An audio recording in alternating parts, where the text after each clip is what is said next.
सुनहरा तेलंगाना को पेश करने में ताउन किया है बांटिया फर्नीचर, मियारी फर्नीचर का बेमिसाल शोरूम।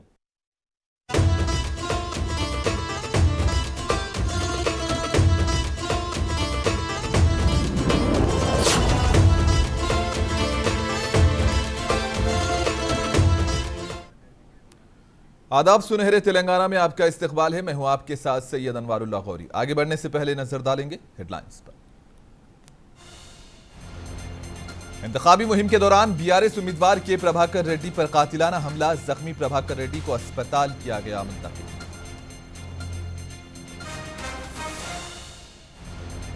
जमहूरी समाज में तशद्दुद को नहीं किया जा सकता बर्दाश्त, बीआरएस उम्मीदवार पर हमले की गवर्नर के बशमूल कई कायदीन ने की मजम्मत।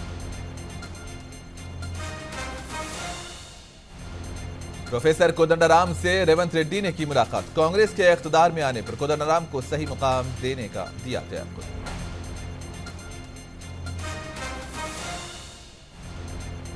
वोट सबसे कीमती हथियार, जिम्मेदारी से करें इस्तेमाल, जोकल में प्रजा आशीर्वाद सभा से केसीआर का खिताब।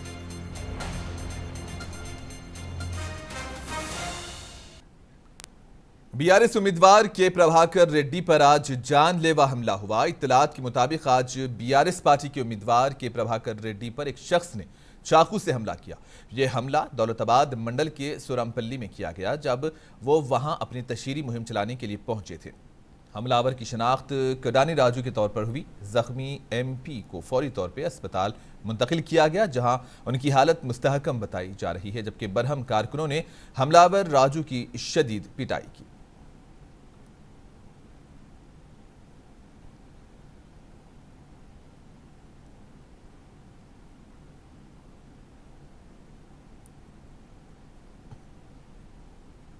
సూరంపల్లిలో ప్రచారం ముగించుకొని ఒక అతన్ని పరామర్శించడానికి వెళ్ళడం జరిగింది. అక్కడ పక్కకు అతన్ని పరామర్శించే ప్లేస్లో ఒక చర్చికి ఉంది. పరామర్శించిన తర్వాత రిటర్న్లో సార్ను కారు ఎక్కియడం కోసం అని డోర్ తీస్తుండగా అనుమానిత వ్యక్తి ఒక అతను లావుగా ఉన్నాడు.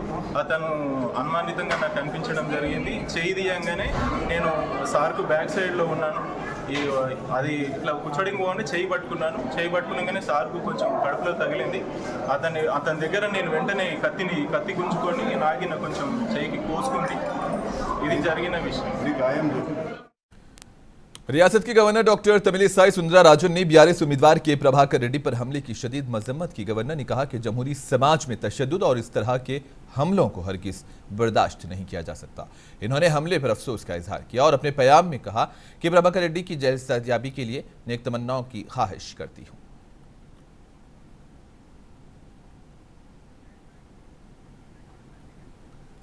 जमहूरियत में तशद्दुद की कोई जगह नहीं है। रियासती वजीर हरीश राव ने कहा कि दुबाका के बीआरएस उम्मीदवार के प्रभाकर रेड्डी पर कातिलाना हमले की सख्त मजम्मत करते हैं। प्रभाकर रेड्डी इस वक्त जख्मी हैं, जिन पर चाकू से हमला हुआ।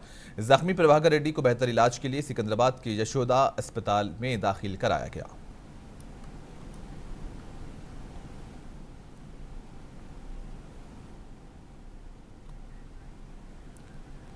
सिद्दीपेट की पुलिस कमिश्नर ने एक बयान में कहा कि बीआरएस उम्मीदवार के प्रभाकर रेड्डी पर हमला करने वाले मुलजिम के खिलाफ मुकदमा दर्ज किया गया है।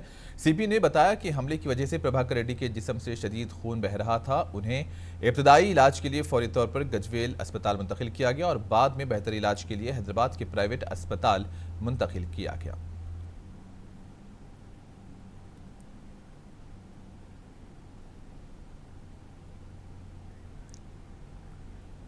मरकजी इलेक्शन कमीशन ने ऐलान किया है कि तेलंगाना असेंबली इंतखाबात के दौरान मुश्किल सूरत हाल वाले हलकों में पोलिंग 1 घंटा कबल खत्म हो जाएगी। कमीशन ने इस सिलसिले में एक नोटिफिकेशन जारी किया।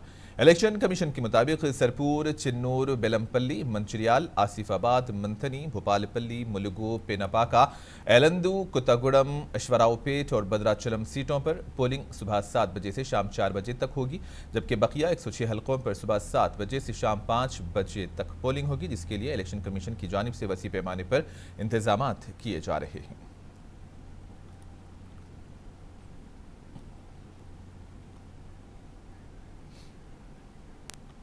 तेलंगाना कांग्रेस पार्टी के सरबराह रेवंत रेड्डी ने तेलंगाना जना समिति के सरबराह प्रोफेसर कोदंडराम से मुलाकात की। ये मुलाकात नामपल्ली में तेलंगाना जना समिति के दफ्तर में हुई। तेलंगाना असेंबली इंतखाबात में इत्तेहाद या हिमायत के मसले पर तबादला ख्याल किया गया। हाल ही में कोदंडराम ने कांग्रेस के सीनियर लीडर राहुल गांधी और सदर मल्लिकार्जुन खड़गे से मुलाकात की थी। कांग्रेस और जना समिति तेलंगाना असेंबली इंतखाबात में एक साथ काम करने के लिए पुरअज़्म हैं। इन्होंने कहा कि राहुल ने उनसे कहा कि वो इंतखाबात में उनकी हिमायत करें।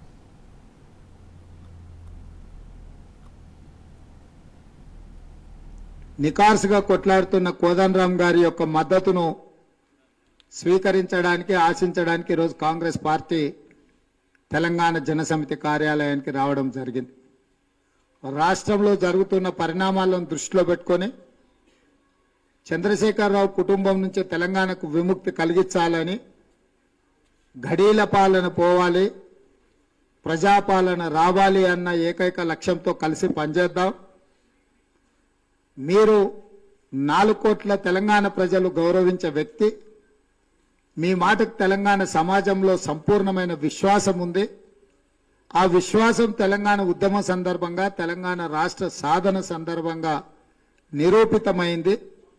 ఈరోజు తెలంగాణ ప్రజల్ని పట్టి పీడిస్తున్న చంద్రశేఖరరావు నుంచి తెలంగాణకు విముక్తి జరగాలంటే మీ సంపూర్ణమైన సహకారం కాంగ్రెస్ పార్టీకి ఉండాలి.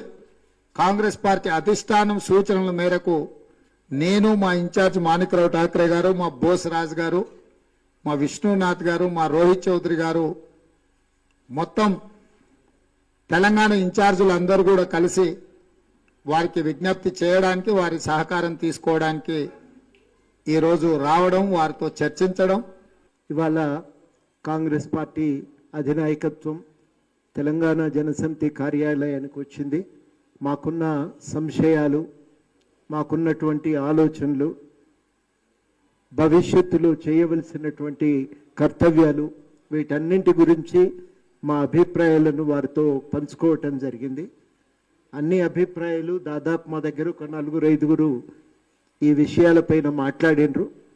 అన్ని విషయాలు సానుకూలంగా విన్న తర్వాత వారు మమ్మల్ని ఈ కేసీఆర్ను उधर तेलंगाना जना समिति के सरबराह प्रोफेसर कोदंडराम ने कहा कि तेलंगाना जना समिति इंतखाबात में अपने उम्मीदवार खड़ा नहीं करेगी। कोदंडराम ने कहा कि राहुल गांधी ने इस राय का इजहार किया कि तेलंगाना में मुतलकुल अनान हुक्मरानी खत्म होनी चाहिए, इसीलिए वो कांग्रेस की हिमायत का फैसला किए हैं। कोदंडराम तालीम, सेहत और रोजगार पर मबनी 6 नुकात कांग्रेस के सामने पेश किए। ఈ ఉద్యమ ఆకాంక్షల సాధన కొరకు ప్రజా పరిపాలన నెలకొల్పడానికి మద్దతు ఇవ్వాలని తెలంగాణ జనసమితిని కోరుతున్నాం.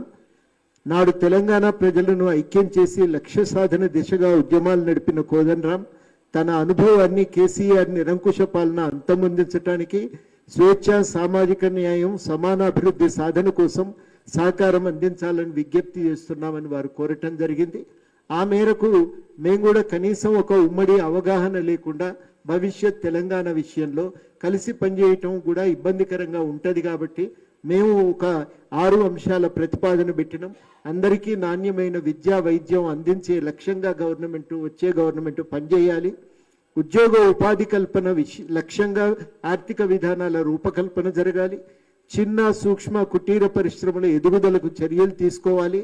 సాంప్రదాయ వృత్తులపైన ఆధారపడి బతుకుతున్న వారికి ఆదాయ భద్రత, వాస్తవ సాగుదారులందరికీ ప్రత్యేకించి చిన్న, సన్న, కౌలు రైతుల ఆదాయ रियासती वजीर हरीश राव ने तनकीद की है कि कांग्रेस पार्टी को नोट बराए वोट के सरगना ने अपना गुलाम बना के रखा। हरीश राव ने कहा कि पार्टी रहनुमा खुद ये तनकीद कर रहे हैं कि वो भारी रकम की एवज सीटें बेच रहे हैं। रियासती वजीर हरीश राव ने दावा किया कि सीएम केसीआर की क़ियादत में तेलंगाना तमाम शोबों में तरक्की कर रहा है। अगर रियासत की तरक्की को जारी रखना है तो बीआरएस को इख्तिदार में आना चाहिए। वजीर हरीश राव ने जुबली हिल्स के साबिक एमएलए विष्णुवर्धन रेड्डी से मुलाकात की, जिन्होंने कांग्रेस पार्टी से इस्तीफा दे दिया।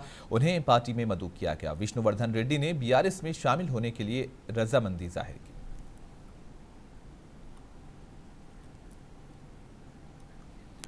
चीफ मिनिस्टर केसीआर ने वाज़ेह किया कि वोटिंग एक बहुत बड़ा हथियार है और अगर इसका सही इस्तेमाल किया जाए तो हमारी जिंदगी बदल जाएगी। तेलंगाना की तश्कील के बाद तीसरी बार असेंबली इंतखाबात हो रहे हैं। इलेक्शन आते हैं तो पार्टियां भी आती हैं। बहुत से लीडर बहुत से अल्फाज कहते हैं, लेकिन सोच समझ कर वोट दें, जल्दबाजी में फैसला ना करें, अपनी सवाबदीद पर वोट दें। केसीआर ने कहा कि अगर कोई वोट देता है तो सूरत हाल उलट जाएगी। केसीआर ने हल्के जुकल में मुनक़िदा बीआरएस की प्रजा आशीर्वाद सभा से खिताब किया। याद रहे कि चीफ मिनिस्टर केसीआर प्रजा आशीर्वाद सभा यौमिया 3 असेंबली हलकों में इंतखाबी मुहिम चला रहे हैं। जलसा में जो भी मुसलमान भाई शामिल है, मैं आप सबको सलाम करता हूं। तेलंगाना एक अमन पसंद रियासत है, सेक्युलर रियासत है। मैं आप लोगों को वायदा देता हूं, जब तक केसीआर जिंदा रहेगा तेलंगाना बिल्कुल तेलंगाना रियासत अमन पसंद और सेक्युलर रियासत बने रहेगा। ये मेरा आपके साथ वादा है। हम लोग जैसा गंगा जमुना तहजीब लेके हम चलते हैं, हिंदुस्तान के लिए एक मिसाल बन के सभी को बताते हैं, उसी उसूलों पे हम चलेंगे। जब तेलंगाना का जंग लड़ रहा था तब भी मैं आया था, मदनूर पे आया था, यहाँ पे भी आया था। मैंने आप लोगों को अपील किया था, अल्लाह के घर में देर है लेकिन अंधेर नहीं, इंसाफ जीतेगा करके मैं बोल रहा था। तेलंगाना जीत गया, हम लोग जीत गए, बहुत अव्वल दर्जा तरक्की हुआ।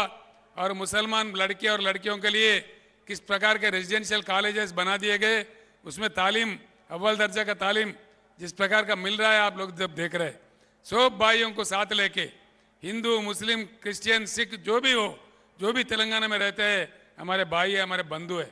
हर किसी का तरक्की ही तेलंगाना का तरक्की है।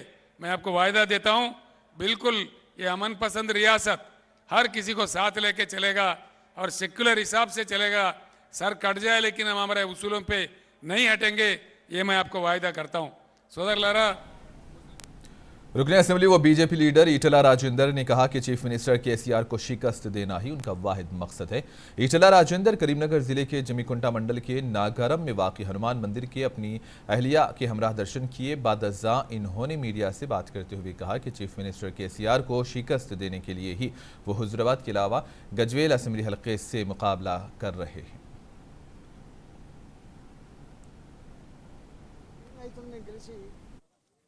గతంలో ప్రతిపక్ష పార్టీలు కావచ్చు, అధికారంలో ఉన్న పార్టీ కావచ్చు, కలిసిమెలిసి ఎన్నుకున్న హుజరాబాద్ ప్రజలను అవమానించే పద్ధతిలో, గెలిచిన నన్ను అవమానించే పద్ధతిలో అనేక ప్రయత్నాలు జరిగినాయి. కానీ మేము అనుకున్నాం ఈ చిల్లర పనులకి కుంగిపోవద్దు. ఇవాళ దీనికి కారణమైనటువంటి కేసీఆర్ను తెలంగాణ గడ్డ మీద ఓడగొట్టేంత వరకు విశ్రమించేది లేదని, ఎన్ని అవంతరాలు ఎదురైనా, ఎన్ని కష్టాలు ఎదురైనా ఖచ్చితంగా ఆయనని ఓడగొట్టి తీరాలనేటువంటి దృఢ సంకల్పంలో ఆరిదేరినటువంటి వ్యక్తి. చేస్తే యుద్ధం దీనితో చేస్తాడు, వీరితో చేస్తాడు, కానీ శిఖండులతో చేయమని చెప్పినాం. ఆనాడు వీళ్ళని పెడుతున్నావు వాళ్ళని పెడుతున్నావు అని చెప్పినా, మీ వస్తావా మీ మా వస్తావా అని చెప్పి ఛాలెంజ్ చేసిన. ఆనాటి ఎన్నికల్లో వేసిన ఛాలెంజ్కి అనుగుణంగానే ఇవాళ గజ్వెల్లో నేను నామినేషన్ వేయడం జరిగింది. మొన్న గజ్వెల్ నియోజకవర్గంలో అడుగుపెట్టిన సందర్భంలో कांग्रेस के सीनियर लीडर व साबिक रियासती वजीर नागम जनार्दन रेड्डी, जिन्होंने नागर कर्नूल जिला कांग्रेस पार्टी से बीआरएस पार्टी में शमूलियत इख्तियार की। चीफ मिनिस्टर कल्वाकुंटला चंद्रशेखर राव की मौजूदगी में सीनियर कांग्रेस लीडर ने बीआरएस में शमूलियत इख्तियार की। कांग्रेस कायदीन जिसको लेकर नागम जनार्दन रेड्डी और केसीआर पर शदीद तनकीद कर रहे हैं। नागर कर्नूल जिला मुस्तक़र पर वाक़ दामोदर रेड्डी की रिहाइशगाह पर एक मीडिया कॉन्फ्रेंस का अहतमाम हुआ, जिसमें कांग्रेस कायदीन मल्लू रवि और दामोदर रेड्डी ने कहा कि नागम जनार्दन रेड्डी बीआरएस पार्टी यानी कि डूबती हुई किश्ती में सवार हैं। इन्होंने कहा कि नागम जनार्दन रेड्डी बीआरएस हुकूमत के खिलाफ हाई कोर्ट से लेकर सुप्रीम कोर्ट तक केस दर्ज करवाए हैं। अब उनका बीआरएस में शामिल होना मज़ह का खैज है।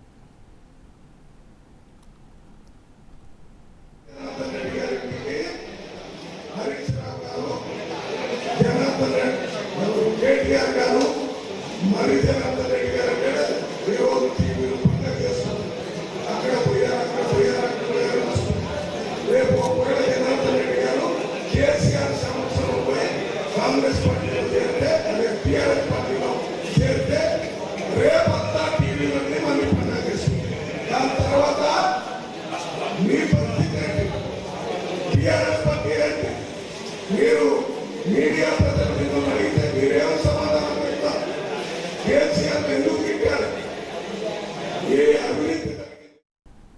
कांग्रेस पार्टी को आज एक और शदीद झटका लगा क्योंकि कांग्रेस रियासती अक़लियती सेल के साबिक़ सदर नशीन शेख अब्दुल्ला सोहेल ने बीआरएस में शमूलियत इख्तियार कर ली है।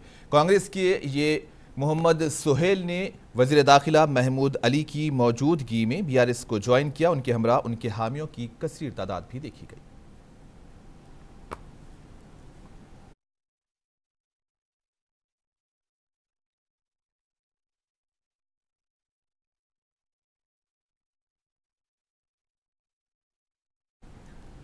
विकाराबाद में बीआरएस पार्टी को झटका लगा है। विकाराबाद म्युनिसिपल चेयरपर्सन मंजुला रमेश ने बीआरएस पार्टी को इस्तीफा दिया है। चेयरपर्सन मंजुला रमेश ने सहाफियों से बात करते हुए बताया कि हम रुकने असेंबली आनंद के रवैये से आजिज आकर पार्टी से इस्तीफा दे रहे हैं। इन्होंने कहा कि बीआरएस पार्टी के हाईकमांड से हमें कोई शिकायत नहीं।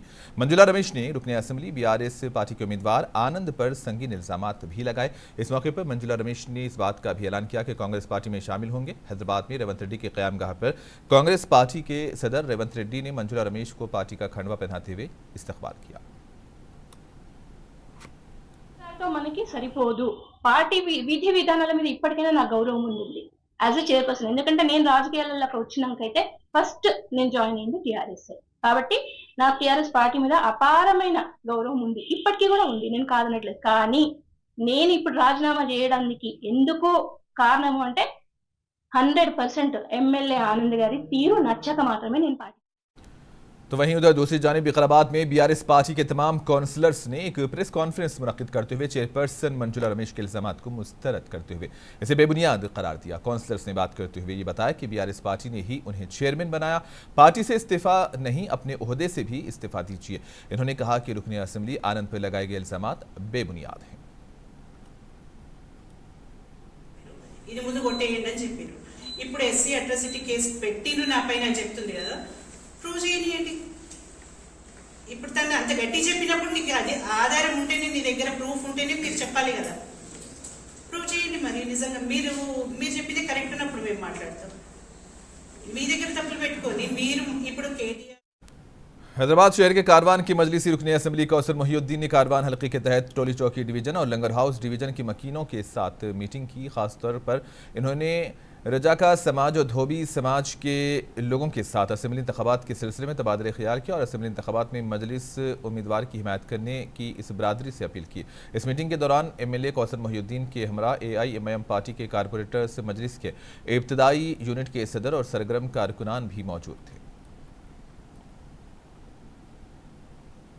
गवर्नमेंट का जो है, मैं यहाँ से निकलने के बाद MD साहब से बात करूंगा, कल इंशाल्लाह ई से बात करूंगा, सीसीम से बात कर 200 यूनिट इस समाज के लोग जो कपड़े धोते हैं उनके लिए 200 यूनिट गवर्नमेंट की जानिब से फ्री है।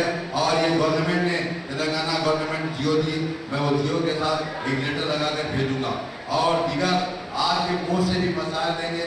बिल्कुल जमात आगे बढ़कर MIM फाइट कर बीआरएस के कायदीन अवाम मुखालिफ है और कांग्रेस पार्टी अवाम की हिमायत से आगे बढ़ रही है। कांग्रेस कायदीन ने वाज़ेह कर दिया कि वो गैर मुतवक्को अक्सरियत के साथ मेदक किले पर परचम लहराने जा रहे हैं। इन्होंने वजीर हरीश राव को चैलेंज किया कि वो सिद्दीपेट के बजाय मेदक में मुकाबला करके जीत कर बताएं। कांग्रेस कायदीन ने आज मेदक टाउन में वाक़ई कांग्रेस पार्टी दफ्तर में एक मीडिया कॉन्फ्रेंस का अहतमाम किया। इन्होंने कहा कि वो फौरी तौर पर जिला कलेक्टर और म्यूनसिपल कमिश्नर के तबादले के लिए इलेक्शन कमीशन के अफसर से शिकायत करेंगे। कहा कि सिद्दीपेट मुंतकिल किए गए सरकारी दफातर को वापस मेदक लाया जाएगा।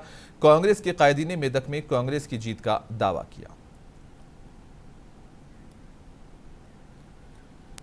बीआरएस कायद व कानून साज काउंसिल की रुकन कविता लंदन के दौरे पर हैं। लंदन एयरपोर्ट पर पहुंचने पर वहां मुकीम तेलंगाना के लोगों ने उनका इस्तकबाल किया। याद रहे कि कविता लंदन में वाक़ ऑक्सफोर्ड यूनिवर्सिटी की दावत पर मुनक्किद होने वाले प्रोग्राम में कलीदी खिताब के लिए लंदन का दौरा कर रही है। हैदराबाद शहर में पुलिस ने बैन रियासती मुंशियात की फरोख्त के रैकेट का पर्दाफाश किया है। गटकेसर और महेश्वरम की पुलिस ने मुश्तरका कार्रवाई करते हुए रियासत राजस्थान से हैदराबाद तक ममनुआ मुंशियात की नकलो हमल और फरोख्त करने वाली टोली को हिरासत में ले लिया। रचकुंडा पुलिस कमिश्नर DS चौहान ने मीडिया से बात करते हुए इस बात की जानकारी दी। कहा कि गिरफ्तार मुलजिमीन के कब्जे से बड़ी मकदार में हेरोइन जब्त कर ली गई है।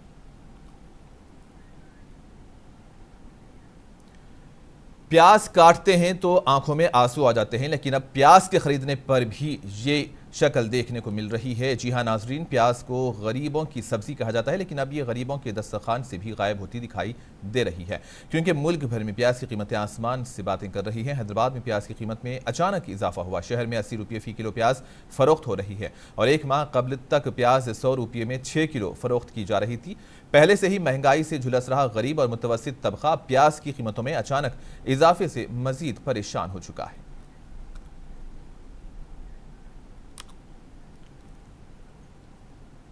और आखिर में हेडलाइंस पर एक और नजर। इंतखाबी मुहिम के दौरान बीआरएस उम्मीदवार के प्रभाकर रेड्डी पर कातिलाना हमला। जख्मी प्रभाकर रेड्डी को अस्पताल किया गया मुंतकिल।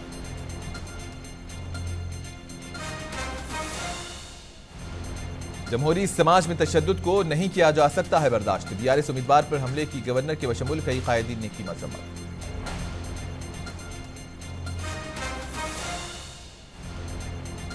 प्रोफेसर कोदंडराम से रेवंत रेड्डी ने की मुलाकात। कांग्रेस के इख्तिदार में आने पर कोदंडराम को सही मुकाम देने का दिया तयक़्क़ुद।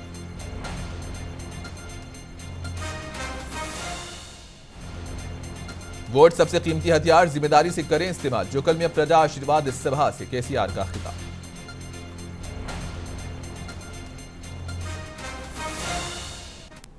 और इसी के साथ ही न्यूज बुलेटिन सुनहरे तेलंगाना का यहीं पर इख्तिताम होता है। दीजिए इजाजत, अल्लाह हाफिज।